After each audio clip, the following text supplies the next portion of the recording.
Hey YouTube, Logan with Hideaway Homestead here, coming to you today from the future homestead, the 9-acre property.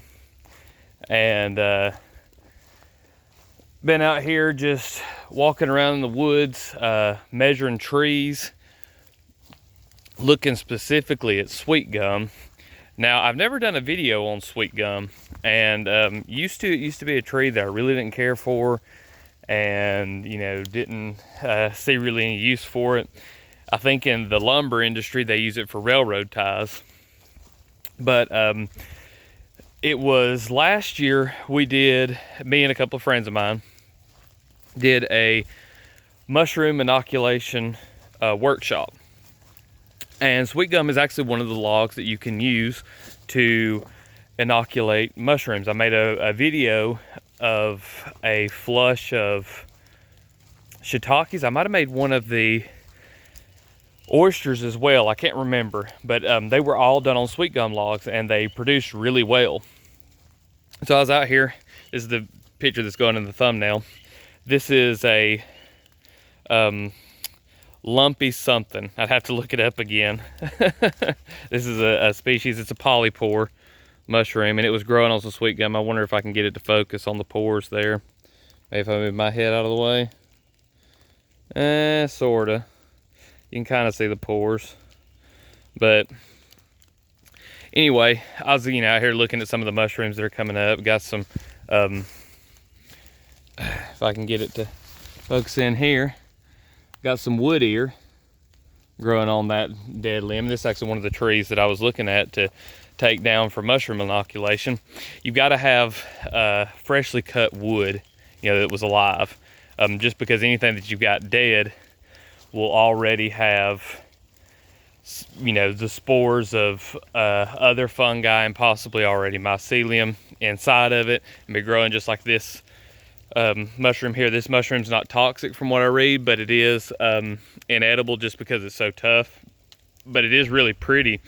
I'd like to take y'all over here and show you just some cleared wood that I had stacked up. They were just stuff that was too little and I had to get it out of the way. I didn't want to burn it, which I should have to have made char.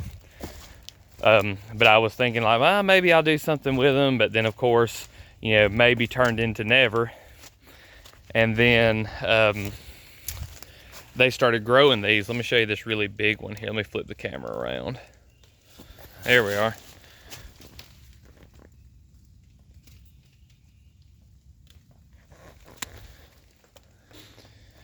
So yeah, growing on that sweet gum there. The sweet gum does really good for mushrooms, I've noticed. And I have an overabundance of it, and I can't really use it for many other things because it has interlocking grain.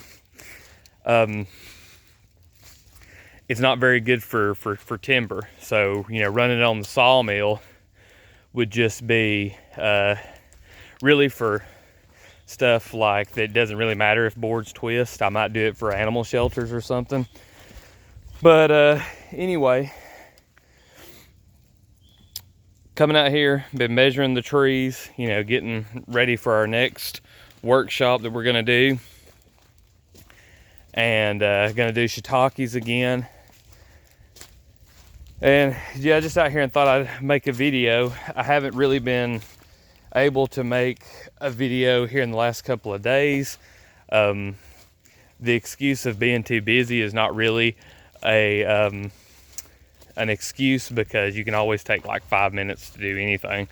But definitely just tired and brain drained, so not been making a whole lot of videos as far as anything that's educational or updates or anything like that.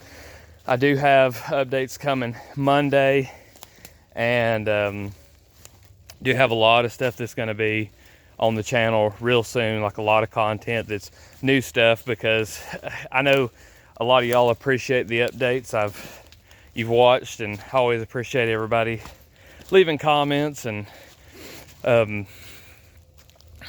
interacting, leaving likes and stuff like that.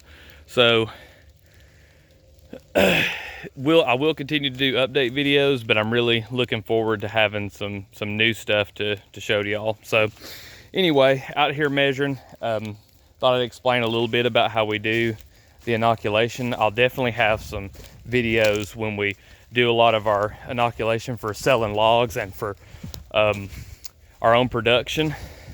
My two friends, they've got a not dehydrator, but a freeze dryer, and they're thinking about doing some freeze dried mushrooms, which is going to be awesome.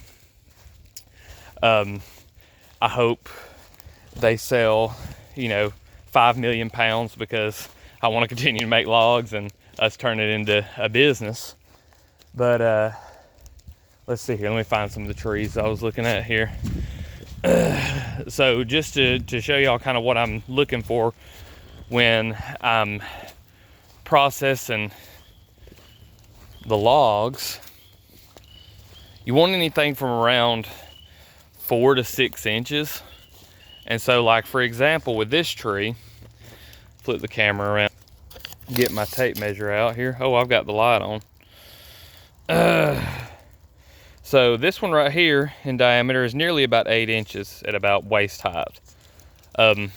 Now, we're wanting really more of like the 4-inch log for the workshop, just because some people may come in their car, some people are elderly and, can't be playing lumberjack. So with this tree here, though, I'm gonna go ahead and cut it down, because this part down here, at least we can use it for production. And then as it goes up, it gets a lot smaller. And so there's a bunch of 4-inch logs, 4 to 6 inch logs up there. Now we can come on over here and you can see that we got another one that is about 8 inches. I'm gonna cut it. This one here's about 6 inches. I'm probably gonna cut it, because all the way up nearly to about that fork is gonna be about 4 inches. And so it might be a little bit more like 3 up there. But these are the types that you want to get. Now, really the best thing to do if you're going to do anything like oak is to take down your trees that you can use for timber and then cut the limbs off for your mushroom inoculation. It's a way to use more of the tree. So anyway, that video went a little bit longer than I expected, but just wanted to kind of show y'all what I'm going to be doing with that here in the next couple of weeks, I think, or 3 weeks, something like that. I got to look at the calendar. I'm going to come out here and take a bunch of trees down and get the logs up. I'll have a video of that, showing y'all how many we're going to inoculate for our first day, and just some of the jigs and stuff that I'm gonna build to do the mushroom inoculation. So if you like this video, if you enjoyed it, go ahead and leave a like. If you watched this video and you made it to the end, thank you very much.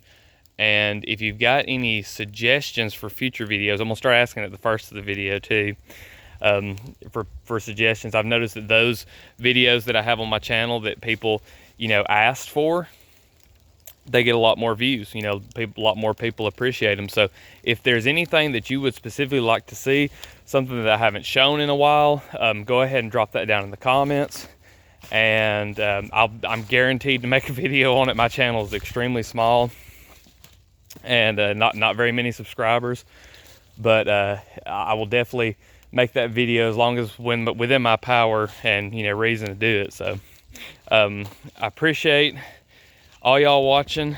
Go ahead and subscribe to the channel if you haven't already, and we'll see you in the next one.